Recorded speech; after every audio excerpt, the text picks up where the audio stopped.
Chapter 4, Hotram, sacrificial fires.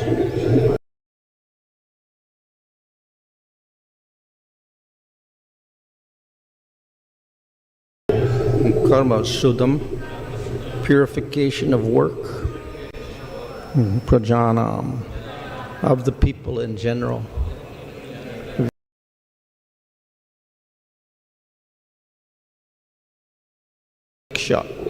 After seeing Vaidakam, according to Vedic rites, Vedadat, made into yajna, sacrifice, santatyaya, to expand, Vedam ekam, only one Veda, Chatvavidham, in 4 divisions. Translation, he saw that the sacrifices mentioned in the Vedas were means by which the people's occupations could be purified. And to simplify the process, he divided the one Veda into 4 in order to expand them among men. Purport, formerly there was only the Veda of the name Yajur, and the 4 divisions of sacrifices were there specifically mentioned. But to make them more easily performable, the Vedas were divided into 4 divisions of sacrifice just to purify the occupational service of the 4 orders above the 4 Vedas, namely Rig, Yajur, Sama, and Atharva. There are the Puranas, the Mahabharata, Samhitas, etc., which are known as the 5th Veda. Srila Vyasadeva and his many disciples were all historical personalities, and they were very kind and sympathetic towards the fallen souls of this age of Kali. As such, the Puranas and Mahabharata were made from related historical facts which explain the teachings of the 4 Vedas. There is no point in doubting the authority of the Puranas and Mahabharata as parts and parcels of the Vedas. In Chandogya Upanishad, the Puranas and Mahabharata, generally known as histories, are mentioned as the 5th Veda. According to Srila Jiva Goswami, that is the way of ascertaining the respective values of the revealed scriptures. So here it speaks of Veda Vyas dividing one Veda into 4. இங்கே வேதவியாசர் ஒரு வேதத்தை 4ஆக பிரித்ததை பற்றி குறிப்பிடப்படுகிறது. If we examine the 4 Vedas, we'll see many of the mantras are almost identical. அந்த 4 வேதங்களை நாம் ஆராய்ந்தால் பல மந்திரங்கள் ஒரே போல இருப்பது நமக்கு தெரியும். But there are also some differences. ஆனால் சில வேறுபாடுகளும் உள்ளது. So it's explained that the emphasis in the different Vedas is different. ஒவ்வொரு வேதமும் வெவ்வேறு விதமாக வலியுறுத்துகிறது என்பது நமக்கு விளக்கப்படுகிறது. So the Rig Veda is used for recitation. ரிக்வேதம் உச்சரிப்பிற்காக பயன்படுத்தப்படுகிறது. The Yajurveda mantras are used for yagyas. Yajurveda மந்திரங்கள் யஜ்ஞங்களுக்காக பயன்படுத்தப்படுகிறது. Some Veda mantras are used for singing. Samaveda மந்திரங்கள் பாடல்களுக்காக பயன்படுத்தப்படுகிறது. And the Atharva Veda is used for household affairs. Atharva வேத மந்திரங்கள் கிரகஸ்த விஷயங்களுக்காக பயன்படுத்தப்படுகிறது. So, of course, one reason for dividing it up is to give different disciples charge of not so much Veda, 1/4 of the Veda, easier to learn. பிரிப்பதற்கான ஒரு காரணம் அந்த சீடர்களுக்கு வேதங்களின் கால் பகுதியை வழங்கி அதன் மூலம் அவர்கள் அதை படித்து புரிந்து கொள்வதற்கு எளிமையாக இருக்கும் என்பதற்காகத்தான் வேதங்கள் பிரிக்கப்பட்டது. And then these disciples passed on the 1 Veda each to their disciples, who passed it on later on.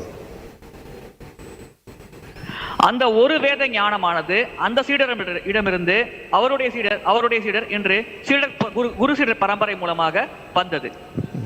And in this way, the Vedas were preserved over thousands of years. இவ்விதமாக வேத ஞானமானது ஆயிரக்கணக்கான ஆண்டுகளாக பராமரிக்கப்பட்டது. And even up to the present day, we have lines that can be traced back thousands of years. இப்பொழுதிருக்கும் காலம் வரையில் ஆயிரக்கணக்கான ஆண்டுகளுக்கு முன்னால் இருந்து தோன்றி வந்துள்ள அந்த வம்சாவளியினரை நம்மால் கண்டறிய முடியும். But of course, due to the influence of time, many of the branches also have become lost. ஆனால் காலத்தின் தாக்கத்தினால் பல கிளைகள் இப்பொழுது தொலைந்து விட்டது. And that is particularly true in the last 50 years, 100 years. So many branches disappeared. குறிப்பாக கடைசி 50 100 ஆண்டுகளுக்குள் பல கிளைகள் முற்றிலுமாக தொலைந்து விட்டது. So that tradition of handing down the Vedas from guru to disciple is gradually disappearing. இந்த குரு சீடர் பரம்பரை மூலமாக வேத ஞானம் வழங்கப்படுவது படிப்படியாக மறைந்து கொண்டிருக்கிறது. But it is also remarkable that it has survived so long. ஆனால் இத்தனை ஆண்டு காலம் அது தொடர்ந்து நடந்து கொண்டிருப்பது அதிசயத்தக்க ஒரு விஷயமாகும். So, as is mentioned in the purport and the next verse, then we also have other literatures that Vedavyas manifested. இந்த பதம் மற்றும் அடுத்த பதத்தில் குறிப்பிடப்படுவது போல் வேதவியாசர் வேறு பல சாஸ்திரங்களையும் வெளிப்படுத்தியுள்ளார். So he wrote the Mahabharata and the Puranas. Mahabharatam மற்றும் புராணங்களை அவர் எழுதினார். So there is a distinction because he wrote these works. He did not write the Veda. He put the Veda together and divided it up. He didn't write the Vedas. இங்கே ஒரு வித்தியாசம் என்னவென்றால் இந்த செயல்பாடுகளை அவர் தன் கைப்பட எழுதினார், ஆனால் வேதங்களை அவர் எழுதவில்லை, அவர் அதை தொகுத்தார். So that's why he's called Vyasa. He compiled the Vedas. அவ்விதமாக வேதங்களை அவர் தொகுத்த காரணத்தினால்தான் அவர் வியாசா என்று அழைக்கப்படுகிறார். But then he wrote the Mahabharata, which is Itihasa, and the Puranas.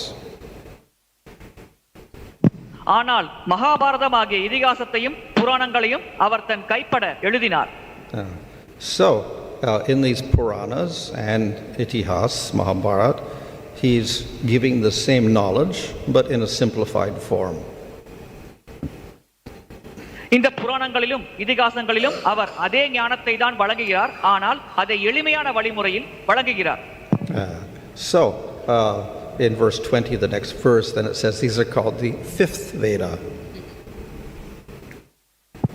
அடுத்த பதமான 20வது பதத்தில் அது 5வது வேதமாக அழைக்கப்படுகிறது என்று குறிப்பிடப்பட்டுள்ளது. So technically no, they're not the Veda because they were created at a certain time by Vedavyas, whereas the Vedas are Shruti. They're never written down at all. உண்மையில் அது வேதவியாசரால் ஒரு குறிப்பிட்ட காலத்தில் உருவாக்கப்பட்டது, ஆனால் வேதங்கள் ஸ்ருதி அது நித்தியமாக இருக்கிறது. But then Bhagavatam says here that this is fifth Veda, which means same class. They're all called Veda. ஆனால் பாகவதத்தில் இந்த மகாபாரத இதிகாசங்கள் 5வது வேதமாக கருதப்படுகிறது. இதன் பொருள் அந்த 4 வேதங்களோடு அதே சமநிலையை இந்த மகாபாரதம் போன்ற இதிகாசங்களும் எடுத்துக்கொள்கிறது. So this means they have the same authority. இதன் பொருள் அந்த அனைத்திற்கும் ஒரே அங்கீகாரம் தான் இருக்கிறது. If we want to quote, we could quote from Purana, Mahabharata, or the Vedas, and the quotation is equally strong as a proof. ஒரே அதிகாரம் இருக்கும் காரணத்தினால் மேற்கோள் காட்டுவதற்காக நாம் மகாபாரதம் இதிகாசங்கள் மற்றும் வேதங்களிலிருந்து மேற்கோள் காட்டலாம். அனைத்திற்கும் சமமான மதிப்பு தான். So this point is made because there are some groups, persons, who will claim that the Vedas are a stronger authority. சிலர் வேதங்கள் தான் பலமான அதிகாரம் பெற்றது என்று பிரகடனம் செய்யும் காரணத்தினால்தான் இந்த விஷயம் இங்கே வலியுறுத்தப்படுகிறது. And they don't accept the statements from Puranas and Mahabharata as equal. அது போன்ற நபர்கள் மகாபாரதம் மற்றும் புராணங்களில் இருக்கும் வாக்கியங்கள் வேதங்களின் வாக்கியங்களுக்கு சமமானது என்ற கருத்தை ஏற்பதில்லை. Of course, one reason is, okay, Vedas are eternal, never created or destroyed, no change at all. But that's not a good reason. இதற்கான ஒரு காரணம் வேதங்கள் நித்தியமானது, அது யாராலும் உருவாக்கப்படாதது, அது அழிக்கப்படாதது. ஆனால் இந்த ஒரு காரணம் ஒரு நல்ல காரணமாக கருதப்படாது. The same person who preserved the Vedas and passed it on, Vedavyas, also wrote the Puranas and the Itihasa. So it should have the same conclusion. எந்த நபர் வேதங்களை பராமரித்து அந்த ஞானத்தை வழங்கினாரோ அதே நபரான வேதவியாசர் தான் இதிகாசங்களையும் புராணங்களையும் எழுதினார். எனவே அனைத்தின் இறுதி முடிவும் ஒன்றாகத்தான் இருக்க வேண்டும். And therefore it should be equally strong as proof. எனவே வேதங்களை போன்று இந்த இதிகாசங்கள் மற்றும் புராணங்களையும் நாம் சமமான ஆதாரமாக கருத வேண்டும். Shankaracharya, of course, uses Shruti or says that Shruti is strongest. சங்கராச்சாரியர் ஸ்ருதி தான் மிக மிக சக்தி வாய்ந்தது என்று குறிப்பிடுகிறார். And particularly Upanishads.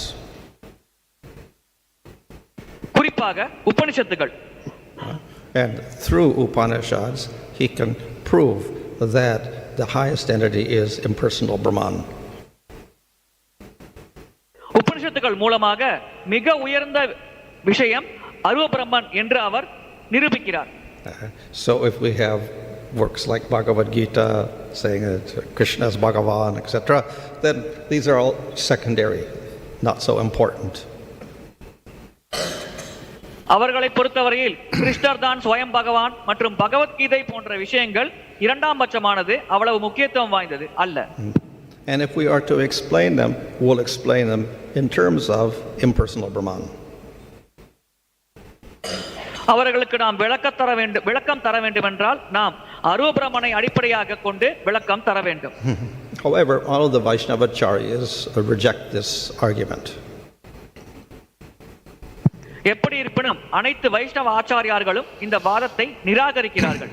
At the same time, none of the Vaishnavacharyas reject the statements of Upanishads or Shruti.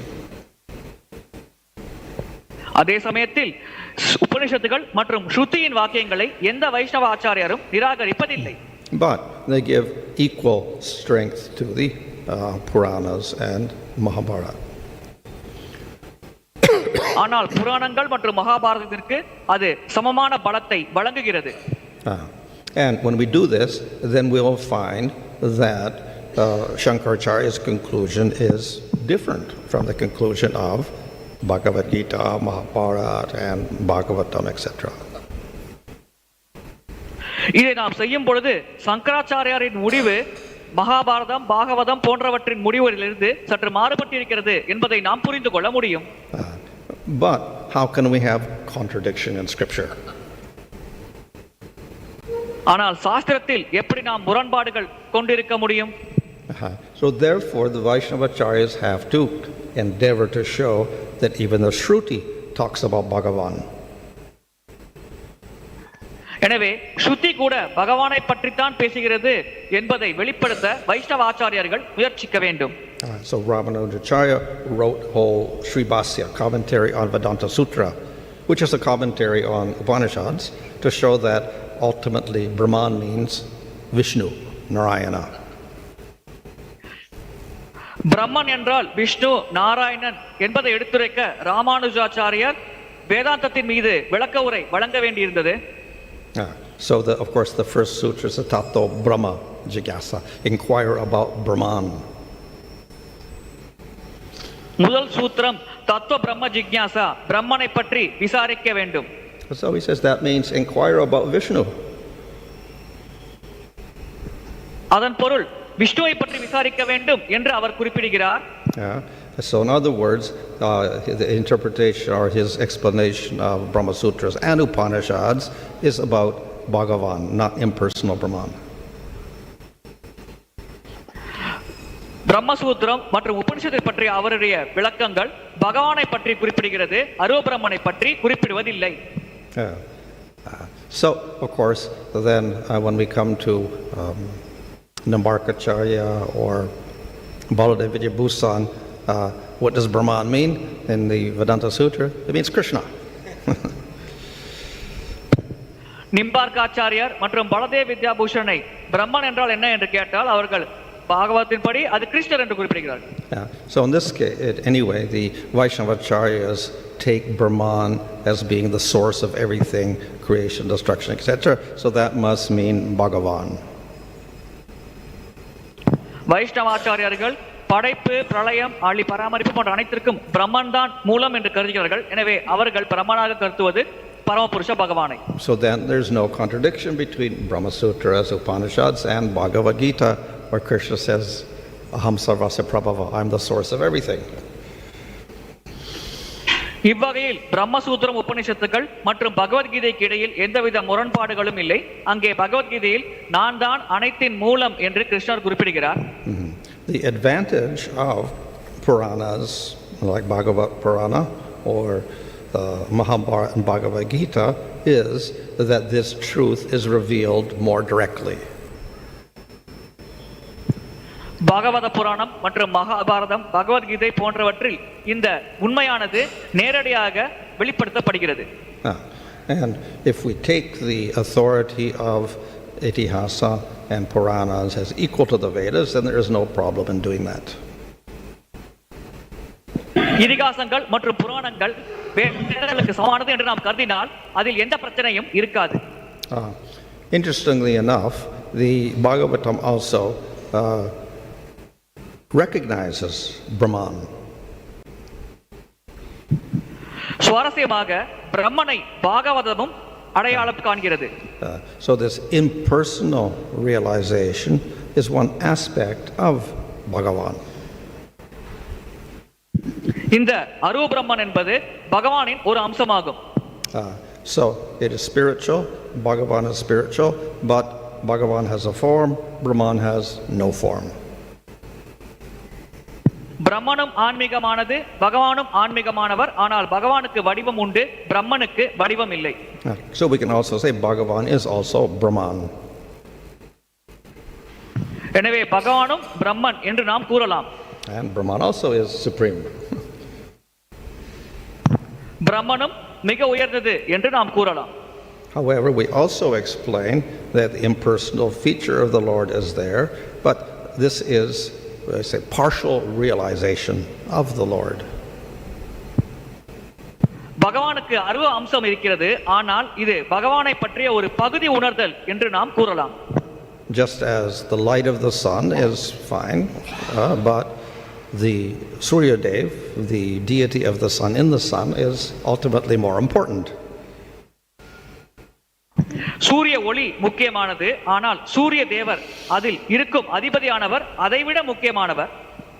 Or if we see a mountain from a distance, then it may look very small and we don't see any details. தொலைவிலிருந்து நாம் ஒரு மலையை பார்க்கும் பொழுது அது மிக சிறியதாக தெரியும், அதன் முழு விவரமும் நமக்கு புரியாது. All we can say, it's a mountain. அது ஒரு மலை என்றுதான் நம்மால் கூற முடியும். If we get 10 miles away or 5 miles away, then we say, yes, it's a mountain and it's got trees on it. அதிலிருந்து ஒரு 10 மைல் அல்லது 5 மைல் தொலைவை நாம் அடையும் பொழுது அது ஒரு மலை, அதில் மரங்கள் இருக்கிறது என்று நம்மால் கூற முடியும். And it's got rocks on it. அதில் பாறைகளும் உள்ளது என்று குறிப்பிட முடியும். It's also true. Both perceptions are true. இரண்டு வகையான புரிதலும் உண்மைதான். If we get to the base of the mountain and start climbing up the mountain, then we can look at the trees, we can identify which type of trees are there, we can identify grass and flowers and animals and rocks and many more details. மரத்தின் அடிவாரத்திலிருந்து அந்த மலையை நாம் ஏறத் தொடங்கினால் அந்த மலையின் அடிவாரத்திலிருந்து அந்த மலையை நாம் ஏறத் தொடங்கினால் அங்க இருக்கும் மரம் என்ன மரம், அங்க இருக்கும் புல் என்ன, பூக்கள் என்ன, செடிகள் என்ன, மிருகங்கள் என்ன என்பதை நம்மால் அடையாளம் காண முடியும். This is also true. இதுவும் உண்மைதான். So we have three perceptions of the mountain: very distant, a little bit in between 5 miles away, and up close. எனவே ஒரே மலையை வெகு தொலைவிலிருந்து பார்க்கும் பொழுது ஒரு புரிதல் கிடைக்கிறது, 5 மைல் தொலைவிலிருந்து பார்க்கும் பொழுது ஒரு புரிதல் கிடைக்கிறது, மலைக்கு அருகில் இருந்து பார்க்கும் பொழுது நமக்கு ஒரு புரிதல் கிடைக்கிறது. So all are true perceptions, but when we get up to the mountain and we get all the details, that is more complete knowledge. அனைத்து வகையான புரிதலும் உண்மைதான். ஆனால் நாம் மலையின் அருகில் சென்று மலையில் இருந்து ஏறும் பொழுது அப்பொழுது நமக்கு கிடைக்கும் புரிதல் தான் முழுமையான ஞானமாக கருதப்படுகிறது. So therefore realization of impersonal Brahman with no form and no qualities is knowledge of the Lord, spiritual. குணங்கள் மற்றும் வடிவம் இல்லாத அரூப பிரம்மனை பற்றிய ஞானம், பகவானை பற்றிய ஞானம், அது ஆன்மீக ஞானமாகும். But knowledge of Bhagavan with form, qualities, activities, complexion, etc., that's more complete knowledge. ஆனால் ரூபம், குணம், லீலைகள் மற்றும் செயல்களை பற்றி பகவானை இந்த அடிப்படையில் புரிந்து கொள்வது முழுமையான ஞானமாக கருதப்படுகிறது. So the intelligent person will want more knowledge rather than less knowledge. புத்தி கூர்மையுடைய நபர் அதிகமான ஞானத்தை தான் விரும்புவார், குறைந்த ஞானத்தை காட்டிலும் அவர் அதிக ஞானத்தை தான் விரும்புவார். So therefore we say realization of Bhagavan is superior to realization of Brahman. எனவே பகவானை உணர்வது பிரம்மனை உணர்வதை காட்டிலும் உயர்வானது என்று நாம் குறிப்பிடுகிறோம். So there's a difference in knowledge, there's also a difference in experience. இந்த ஞானத்தின் அடிப்படையிலான வித்தியாசம் அனுபவத்தின் அடிப்படையிலான வித்தியாசமாகும். So what is the experience of Brahman? பிரம்மனை உணர்வதன் மூலம் கிடைக்கும் அனுபவம் என்ன? So it is called Brahmananda, bliss of Brahman. அது எப்பொழுதும் பிரம்மானந்தா என்று அழைக்கப்படுகிறது. பிரம்மனிலிருந்து நமக்கு கிடைக்கும் ஆனந்தம். So there's a feeling of eternity and peace. அங்கே நம்முடைய மனதில் நித்தியத்தன்மை மற்றும் அமைதியை உணர முடியும். Completely free of all material conceptions of time and space, etc. பௌதிகமான காலம் மற்றும் இடம் என்ற எல்லைக்கு அப்பாற்பட்ட நிலையில் அங்கே ஒருவர் இருக்கலாம். What is the realization of or the experience of Bhagavan? பகவானை பற்றி உணர்வதன் மூலமாகவும் அனுபவிப்பதன் மூலமாகவும் என்ன நமக்கு கிடைக்கும்? That experience is also called Ananda. அதுவும் ஆனந்தம் என்றுதான் அழைக்கப்படுகிறது. But we distinguish it, we call it Sandrananda. ஆனால் நாம் இதை வித்தியாசப்படுத்தி பார்க்கிறோம், சாந்திர ஆனந்தா என்று அதை அழைக்கிறோம். That means very condensed bliss. அதன் பொருள் மிகவும் கனிந்த முறையில் வழங்கப்படும் நமக்கு ஆனந்தமாகும். So it's called condensed bliss because not only there is peace and eternity, but we experience a wonderful relationship with the Lord who has form, qualities and activities. அப்படி நாம் ஏன் அழைக்கிறோம் என்றால் அங்கே அமைதி மற்றும் நித்தியத்தன்மை மட்டுமில்லை, அதோடு சேர்த்து பகவானோடு ஒரு உறவு முறை நமக்கு கிடைக்கிறது. அந்த பகவானுக்கு நாம ரூப குண லீலைகள் உள்ளது. So that is called rasa. இதுதான் ரசம் என்று அழைக்கப்படுகிறது. So we get some taste in Brahman. What is it? It's like, okay, water, some taste of water. பிரம்மனில் நமக்கு ஒரு ருசி கிடைக்கிறது. அது நீரின் ருசியை நாம் உணர்வதோடு ஒப்பிட்டு காட்டப்படுகிறது. And experience of Bhagavan is like taste of mango juice. பகவானை பற்றிய அனுபவம் மாம்பழச்சாறை பருகும் ருசியை அனுபவிப்பது போன்றது. So with both we get some satisfaction and relief from thirst, but the experience of the mango juice is much more satisfying. இரண்டிலுமே நமக்கு ஓரளவுக்கு திருப்தி மற்றும் நம்முடைய தாகம் தணிக்கப்படுகிறது. ஆனால் மாம்பழச்சாறை பருகுவதன் மூலமாக நமக்கு கிடைக்கும் அனுபவம் இன்னும் அதிக திருப்திகரமானதாக இருக்கிறது. So therefore, it is recommended that we worship Bhagavan, form of the Lord, and we can experience that highest bliss. எனவே நாம் பகவான் என்ற வடிவத்தை வழிபடுவதன் மூலமாக நமக்கு மிக உயர்ந்த ஆனந்தம் கிடைக்கும் என்று நமக்கு பரிந்துரை செய்யப்படுகிறது. Of course, some people, even if they hear that, they still think, no, I don't like mango juice. I'll like water. I'll take water only. சிலர் இந்த விஷயங்களை கேள்விப்பட்டாலும் எனக்கு மாம்பழச்சாறு பிடிக்காது, அது வேண்டாம், எனக்கு நீரே போதும் என்று குறிப்பிடுவார்கள். So that is also fine. If they prefer Brahman, let them worship Brahman and experience that. It's a part of the Lord. அவ்விதமாக அவர்கள் பிரம்மனை ஏற்றுக்கொண்டு அதை வழிபடுவதும் ஏற்கத்தக்கதுதான். ஏனால் பிரம்மனும் பகவானின் ஒரு பகுதிதான். However, the bliss is much less. ஆனால் பிரம்மனில் கிடைக்கும் ஆனந்தம் மிக மிக குறைவானது. So the scriptures describe that bliss of Brahman, the Brahmananda, is like satisfaction from a drop of water. பிரம்மனில் கிடைக்கும் ஆனந்தம் பிரம்மானந்தமானது ஒரு துளி நீரை பருகுவதன் மூலமாக கிடைக்கும் திருப்தியோடு ஒப்பிடப்படுகிறது. And the experience of Bhagavan is like an ocean of nectar, amrita. பகவானிடமிருந்து நமக்கு கிடைக்கும் அனுபவமானது அமிர்த கடலோடு ஒப்பிடப்படுகிறது. So Bhagavan, the experience of Bhagavan is much more blissful than that of Brahman. பகவானிடமிருந்து கிடைக்கும் அனுபவமானது பிரம்மனில் கிடைக்கும் அனுபவத்தை விட மிக மிக அதிக ஆனந்தம் அளிக்கும் வகையில் இருக்கிறது.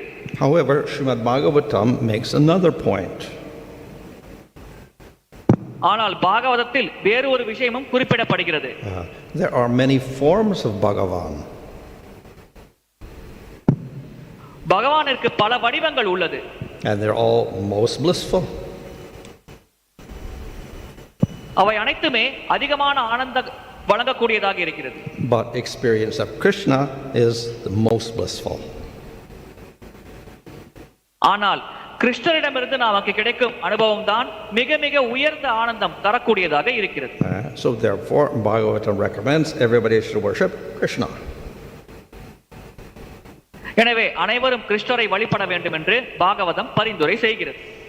Of course, if you prefer to worship Ramchandra or Vishnu or Nrsimhadev or whatever, okay, but it's like, again, water versus mango juice.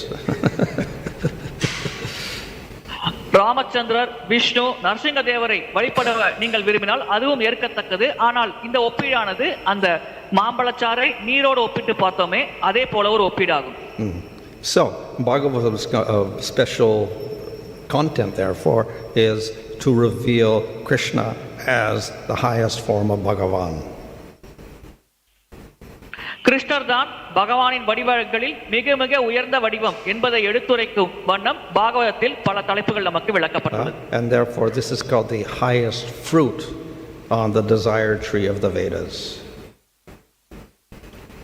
இதுதான் வேதங்கள் என்ற கல்பவருஷ மரத்தில் இருக்கும் மிக உயர்ந்த உண்மையாக கருதப்படுகிறது.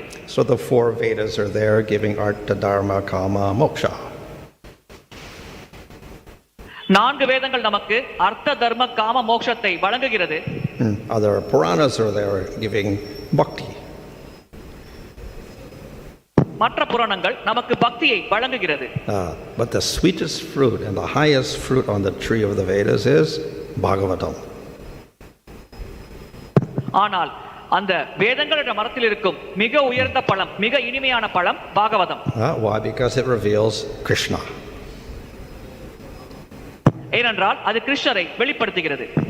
So this is the special contribution that Vedavyas gave to the people of Kali Yuga. இதுதான் வேதவியாசர் கலியுக மக்களுக்கு வழங்கி இருக்கும் விசேஷமான பங்களிப்பாகும். Hare Krishna.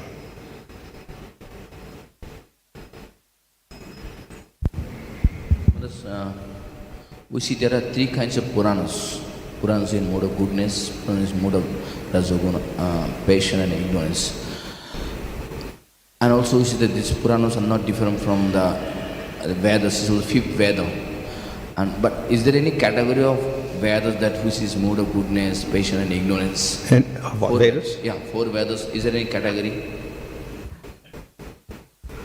புராணங்கள் 3 குணங்கள் அடிப்படையில் பிரிக்கப்படுகிறது. சத்தோகுண புராணம், ரஜோகுண புராணம், தமோகுண புராணம். இந்த புராணங்களுக்கும் வேதங்களுக்கும் வேறுபாடு இல்லை என்று குறிப்பிடப்படுகிறது. அவ்வாறு இருக்கையில் வேதங்களில் இவ்விதமாக குணத்தின் அடிப்படையில் ஏதேனும் பிரிவினை ஏற்படுத்தப்பட்டுள்ளதா? There is no specific division of Vedas into Sattva, Rajas and Tamas, but we can say that anything to do with karma and karma yoga, etc., is combination of tamas and rajagun, if you're trying to fulfill desires. கர்மம், கர்மயோகம் போன்றவற்றில் இந்த தமோ மற்றும் ரஜோகுணத்தில் இருக்கும் ஆசைகள் திருப்தி அடைகிறது என்று நாம் புரிந்து கொள்ளலாம். ஆனால் குறிப்பிட்ட வகையில் சத்துவகுணம், ரஜோகுணம், தமோகுணம் என்ற பிரிவுகள் வேதங்களில் எங்கும் காணப்படுவதில்லை. And the Jnana section is sattvic. ஞான மார்க்கம் கொண்டிருக்கும் பகுதியானது சத்துவகுணம் என்று நாம் புரிந்து கொள்ளலாம். So basically Upanishads of Jnana Kanda would be sattvic and the Karma Kanda would be Rajas Tamas. ஞான காண்டத்தில் இருக்க உபனிஷத்துகள் சத்துவகுணம் என்று புரிந்து கொள்ளலாம். கர்ம காண்டம் ரஜோ மற்றும் தமோ குணத்தில் இருக்கிறது என்று நாம் புரிந்து கொள்ளலாம். So as Bhagavad Gita says, the Vedas are dealing with, the gunas, but Nisraguna, you have to get beyond the gunas. பகவத்கீதையில் குறிப்பிடப்படுவது போல் வேதங்களில் குணத்தின் அடிப்படையில் பல விஷயங்கள் வழங்கப்படுகிறது. ஆனால் நாம் இந்த முக்குணங்களை கலந்த நிலையை அடைய முயற்சிக்க வேண்டும். You see that Shankara normally deal with this Upanishadam, and he takes Upanishad as a pramana for each and everything.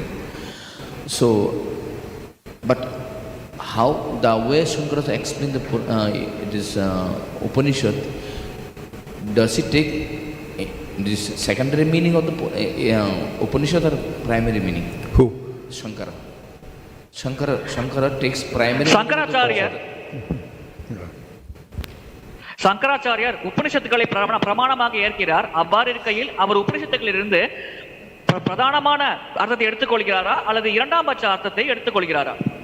His main arguments and commentaries are there to show that he's taking the primary meaning. That's what he's arguing.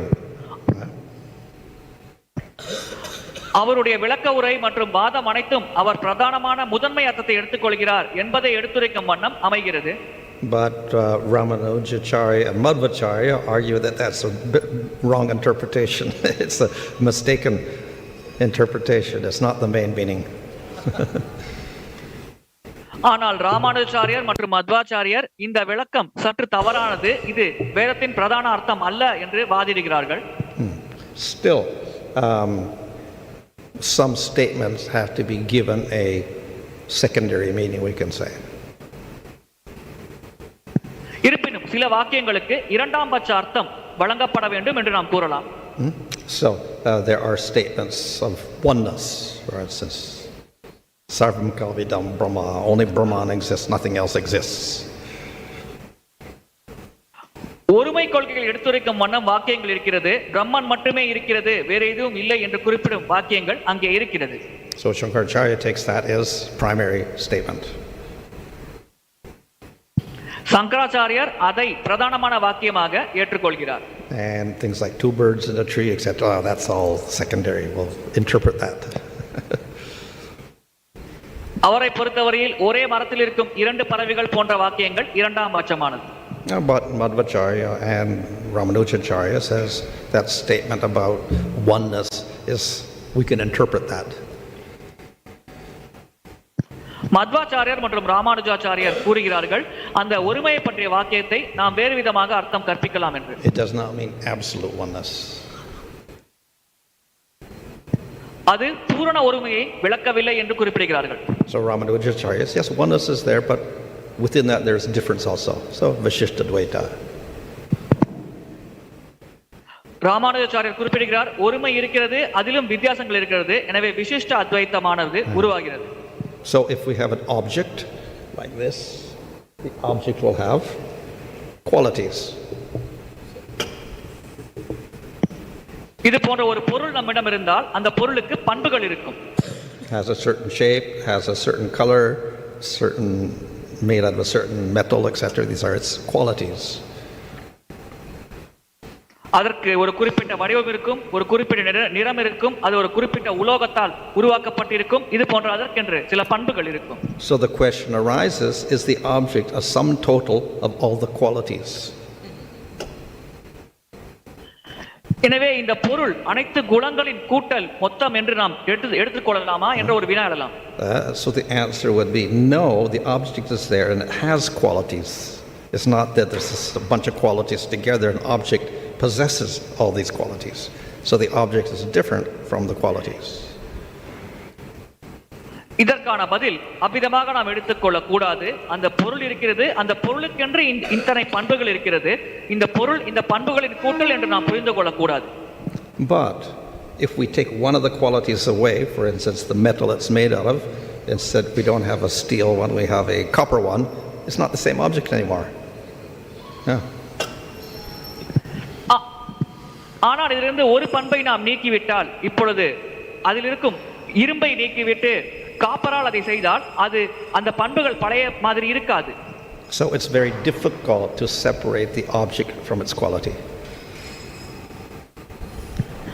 எனவே ஒரு பொருளை அதன் பண்புகளிடமிருந்து பிரிப்பது மிக மிக கடினம்.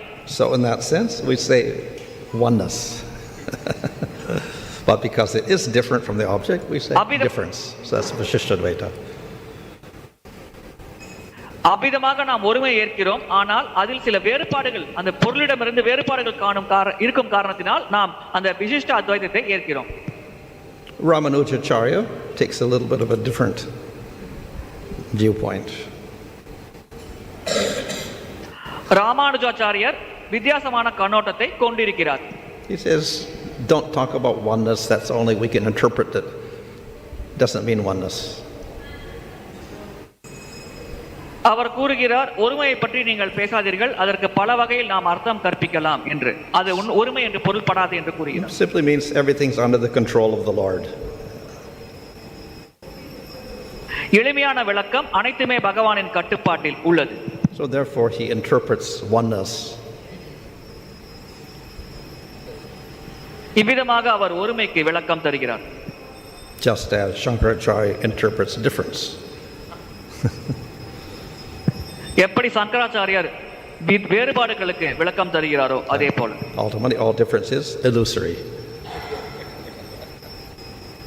இறுதியாக அனைத்து வித்தியாசங்களும் மாயை அல்லது கற்பனையானது. As per Bhagavatam, that Vyasa appeared in Dwapar Yuga. Satyavati and Parashur's son Vyasa. My question is, what about in Dwapar, previous yugas, Treta, Satya? They were learning only one Veda? வியாசதேவர் துவாபர யுகத்தில் தோன்றினார், ஆனால் அதற்கு முந்தைய யுகங்கள் சத்தியுகம் திரேதா யுகத்தில் என்ன கதி? அவர்கள் ஒரே வேதத்தை தான் படித்தார்களா? அப்பொழுது மக்கள் எதை கடைபிடித்தார்கள்? Yeah. So it was all the Vedas were together at that time. So there was no four Vedas. So only with Veda Vyas he divides it up into four. So before that it's one. வேதவேசர் தான் வேதத்தை நான்காக பிரித்தார். அதற்கு முன்னால் வேதங்கள் ஒரே வேதமாகத்தான் இருந்தது.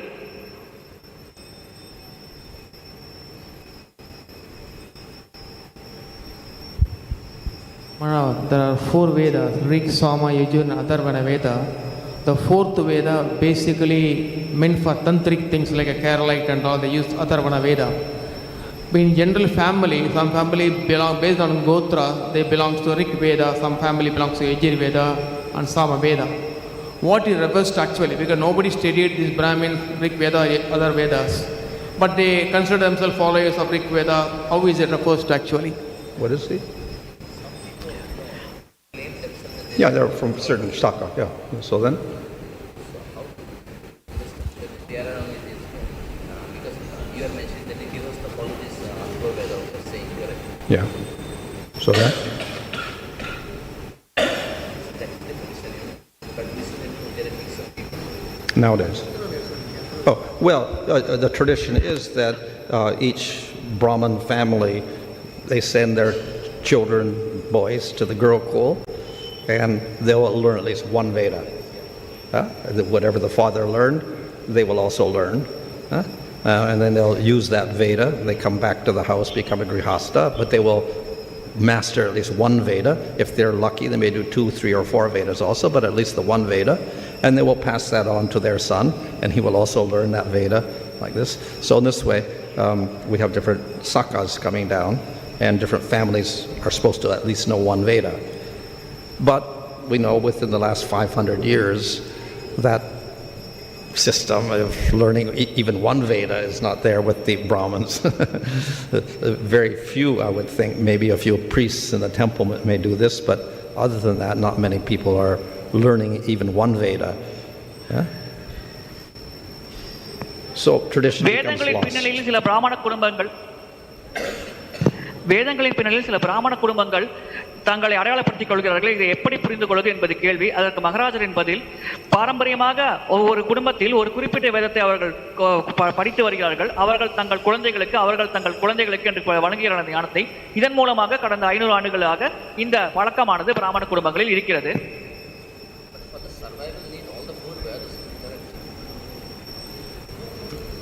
It's ideal to have all 4 Vedas there.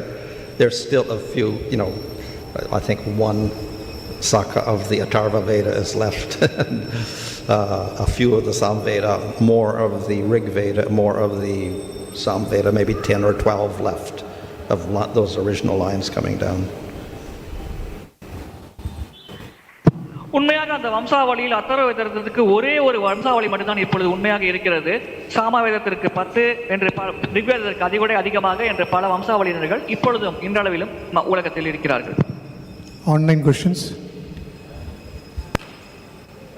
Hare Krishna Maharaj, this is Radha Kesadas. Kindly accept my respectful obeisances. Today we have around 120 devotees from various channels, Maharaj. And a question in YouTube from Ananga Mohini. Puranas and Idihasas are history? If so, any specific reason why it is called in 2 different names? புராணங்கள் மற்றும் இதிகாசங்கள் இரண்டுமே வரலாறு தான். அவ்வாறு இருக்கையில் ஏன் இந்த 2 வித்தியாசமான பெயர்கள் புராணங்கள், இதிகாசங்கள் என்று அதற்கு வழங்கப்பட்டது? Vyasadeva wrote the Mahabharata, which is Itihasa. The Itihasa has certain characteristics. வியாசதேவர் மகாபாரதத்தை எழுதினார். அது இதிகாசம். இதிகாசத்திற்கென்று சில பண்புகள் உள்ளது. Usually it's a long work with one main story in it. வழக்கமாக அது நீண்ட நெடும் காப்பியம், அதில் ஒரு பிரதான கதை இருக்கும். So this we call an epic, and not only in India, in other places of the world they have these long stories. இதை இதிகாசங்கள் என்று அழைக்கிறோம். இது இந்தியாவில் மட்டுமல்ல, உலகத்தில் பல இடங்களில் இந்த நீண்ட நெடும் கதைகள் இருக்கும் பழக்கத்தை நாம் பார்க்கலாம். The Puranas are not just one story, there are many shorter stories.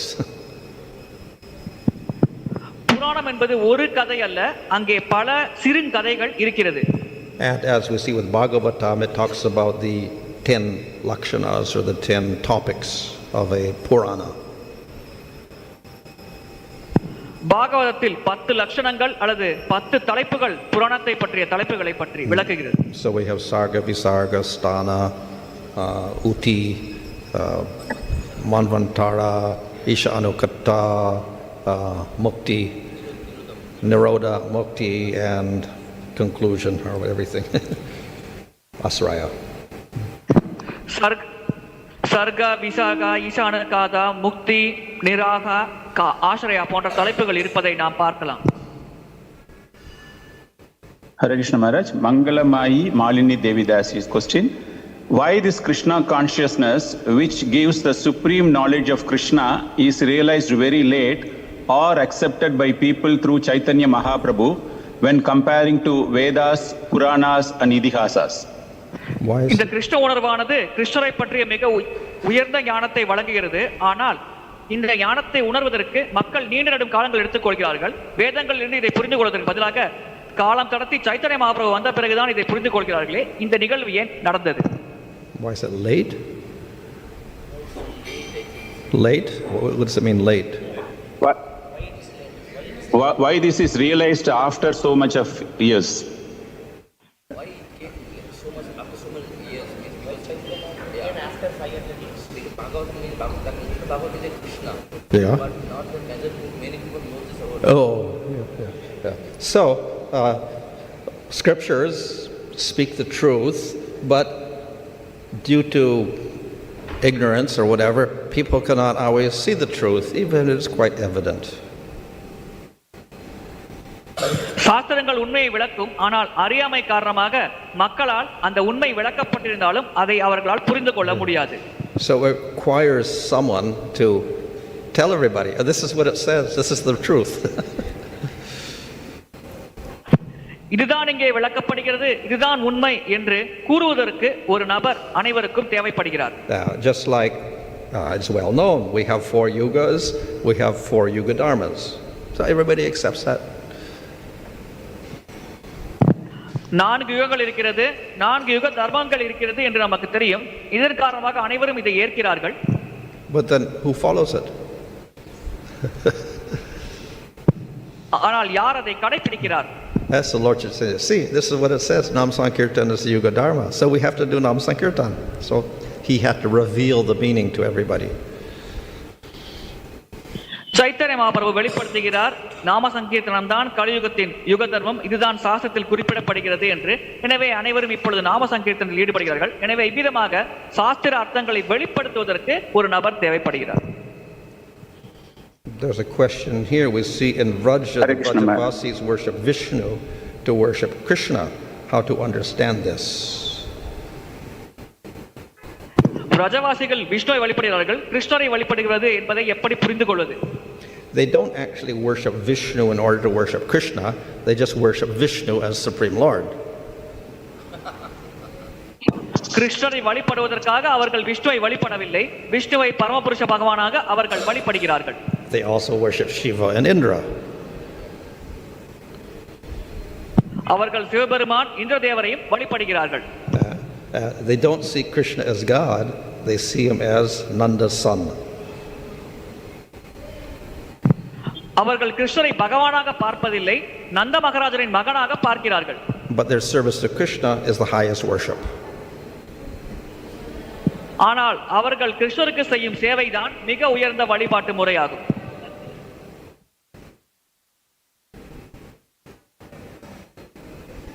Hare Krishna Maharaj, that question was in the YouTube, not Mangalamayini. The next question is from Manohari Muralidhara Das. Maharaj, you have mentioned that very little bliss is experienced in Brahman. In earlier class, some months back, you mentioned that Brahman realization is a spiritual suicide. I heard that there is no activities in Brahman and no happiness or sufferings. How we can understand? பிரம்மனில் மிக குறைந்த ஆனந்தம் தான் ஒருவருக்கு கிடைக்கிறது என்று நீங்கள் குறிப்பிட்டிருக்கிறீர்கள். சில மாதங்களுக்கு முன்னால் எடுத்த வகுப்பில் நீங்கள் கூறினீர்கள், பிரம்மனை உணர்தல் என்பது ஆன்மீக தற்கொலைக்கு சமமான ஒரு செயல் என்று. அவ்விதமாக இருக்கையில் அங்கே பிரம்மனில் எந்த விதமான செயல்பாடுகளும் இருக்காது, ஆனந்தமும் இருக்காது, துக்கமும் இருக்காது என்று நான் கேள்விப்பட்டிருக்கிறேன். எனவே இதன் அடிப்படையில் எப்படி நான் இதை புரிந்து கொள்ள முடியும்? Did I mention a spiritual suicide? I don't recall that. Yeah, but I never mentioned spiritual suicide, I don't think. I never used that term. Yeah. So anyway, it is a type of happiness, but it's a negative happiness. ஆன்மீக தற்கொலை என்ற வார்த்தையை நான் பயன்படுத்தவில்லை.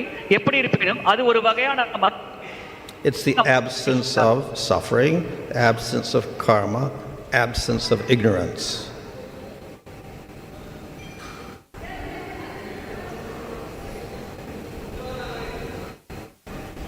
What happened? Internet problem. Oh, soft? Hare Krishna? Yeah. Maharaj, can you please repeat the last line? Sorry, internet got disturbed. Yeah, so it's a negative type experience, absence of suffering, absence of karma, absence of ignorance. அது பாதகமான அனுபவமாகும்.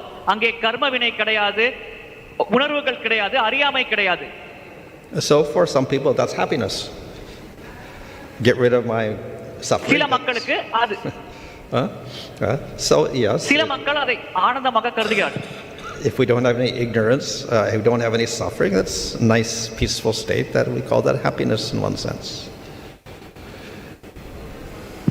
அறியாமை இல்லை, துன்பம் இல்லை என்றால் அங்கே மகிழ்ச்சி கிடைக்கும் என்று சிலர் கருதலாம். But there is no form, no qualities, no activities. It cannot be described in any way. ஆனால் அங்கே வடிவம் இல்லை, செயல்பாடுகள் இல்லை, அதை எந்த வகையிலும், பண்புகளும் இல்லை, அதை எந்த வகையிலும் நம்மால் விளக்க முடியாது. We cannot even say it is blissful because that's a quality. ஆனந்தமாக இருக்க முடியும் என்றும் நாம் கூற முடியாது. ஏனென்றால் ஆனந்தம் என்பதும் ஒரு பண்புதான். So because it is part of the Lord, Brahman, Bhagavatam, part of the Lord, obviously it's spiritual, and in one sense, yes, it's a nice experience. பிரம்மன், பரமாத்மா, பகவான் அனைத்துமே பகவானின் பகுதிகள் என்ற காரணத்தினால் அனைத்துமே ஆன்மீகமானதுதான். ஒரு வகையில் அது ஒரு நல்ல அனுபவமாக ஒருவருக்கு அமைகிறது. But that is nothing compared to the experience of establishing a relationship with the Supreme Lord with a form. ஆனால் இந்த அனுபவமானது பரமபுருஷ பகவானோடு ஒரு உறவு முறையை ஸ்தாபித்து நமக்கு கிடைக்கும் அனுபவத்தையோடு ஒப்பிட்டு பார்த்தால் மிக மிக அற்பமானதாக கருதப்படுகிறது. There's no real rasa because there's no relationship with anything and there's no perception of anything there. பிரம்மனில் எந்த ஒரு உறவு முறையும் இல்லை, எதை பற்றிய புரிதலும் இல்லை. எனவே அங்கே ரசத்தின் அடிப்படையில் எந்த ஒரு அனுபவத்தையும் நம்மால் பெற முடியாது. Because there is a oneness and no differentiation, no perception of anything, it is very difficult to progress from that state. அங்கே ஒருமை மட்டும்தான் இருக்கிறது, எந்த வித்தியாசமும் காண முடியாது, எதை பற்றியும் புரிந்து கொள்ள முடியாது. எனவே அந்த நிலையிலிருந்து முன்னேறுவது மிக மிக கடினம். So in that sense we can say it's like a suicide. அவ்விதமாக அதை நாம் ஒரு வகையில் தற்கொலை என்று கூறலாம்.